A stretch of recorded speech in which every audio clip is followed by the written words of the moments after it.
राधे राधे, जय श्रीमन नारायण। कैसे हैं आप लोग। आज मैं आपको श्री कृष्ण की बांसुरी की कहानी सुनाऊंगी कि श्री कृष्ण के पास बांसुरी कहाँ से आई, कैसे आई, किसने दी। तो उसी के बारे में मैं आपसे चर्चा करूंगी। श्री कृष्ण की बांसुरी, चलिए शुरू करते हैं। बांसुरी भगवान श्री कृष्ण का प्रतीक है। बांसुरी बजाते समय भगवान श्री कृष्ण की छवि युगों युगों तक भक्तों के मन को मोह लेती है। श्री कृष्ण को बांसुरी किसने दी, आज हम इसी पे बात करेंगे। द्वापर युग का समय चल रहा था। भगवान श्री कृष्ण के रूप में महाविष्णु अपने 8वें अवतार में जन्म ले चुके थे। सभी देवता, भगवान, सुर, ऋषि मुनि वेश बदलकर एक एक करके बाल कृष्ण से मिलने आ रहे थे। यह देखकर भगवान शिव के मन में भी अपने प्रिय प्रभु से मिलने की इच्छा उत्पन्न हुई।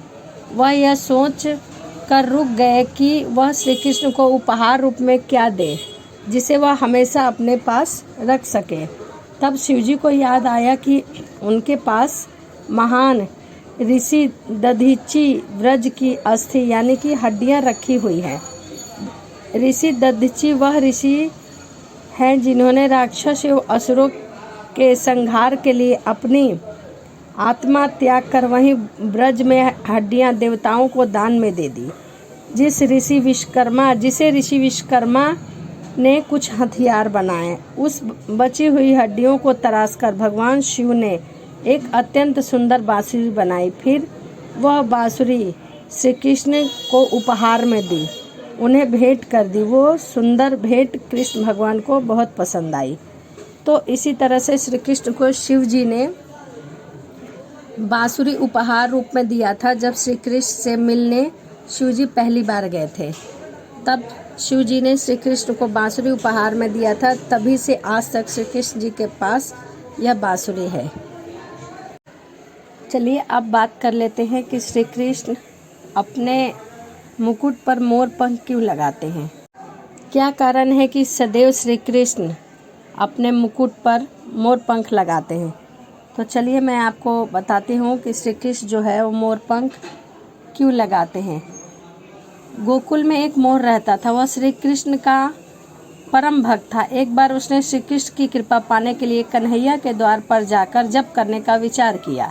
इसके बाद वह उनके द्वार पर बैठकर कृष्ण कृष्ण जपता रहा। कृष्ण कृष्ण जपते वर्षों बीत गए पर श्री कृष्ण की कृपा प्राप्त नहीं हुई।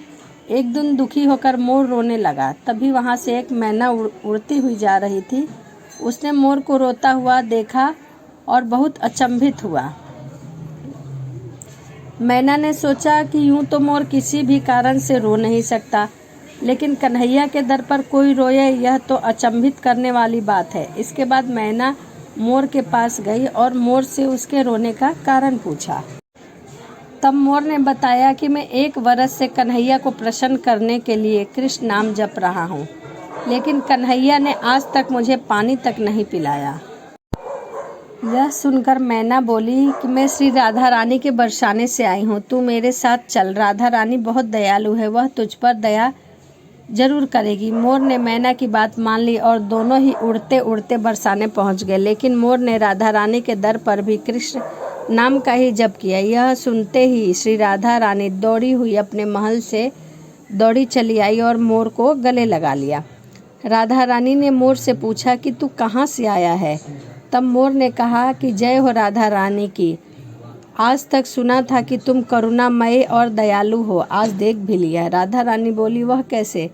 तब मोर ने कहा कि मैं पिछले कई वर्षों तक कन्हैया के द्वार पर कृष्ण का नाम का जप कर रहा हूँ, लेकिन कृष्ण मुझे दूर दूर तक पानी तक नहीं पिलाते, यहाँ तक कि मेरी तरफ देखते भी नहीं हैं। अब राधा जी ने कहा कि नहीं, मेरे कन्हैया ऐसे निर्मोह नहीं हैं।